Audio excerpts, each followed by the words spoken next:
যখন কেউ মিথ্যা কথা বলে, ফেরেশতা তার পাশ থেকে 1 কিলোমিটার 1 মাইল দূরে চলে যায়।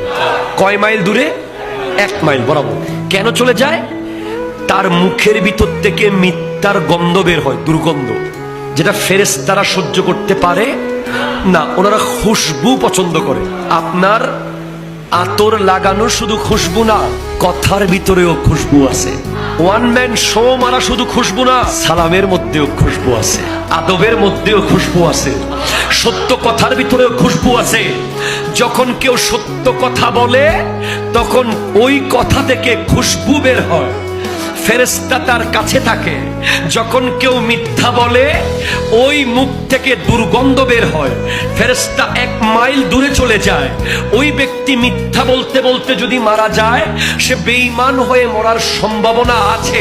কারণ যেই ফেরেশতা তাকে কালিমা পড়িয়ে দেবে, কালিমা স্মরণ করিয়ে দেবে, ঈমানের কথা জানিয়ে দেবে, সেই ফেরেশতা তার পাশে থাকার সুযোগ নাই মিথ্যার কারণে। সেই গীবত, আমাদের সমাজে গীবত আছে না নাই? আরো জোরে আছে না নাই? এই ফিতনা এত কঠিন, এত কঠিন, এত মারাত্মক। এই ফিতনা একেবারে রগে রগে, ঘরে ঘরে, টেবিলে টেবিলে, দোকানে দোকানে, বেডরুমে বেডরুমে, মোবাইলে মোবাইলে, মেসেঞ্জারে মেসেঞ্জারে।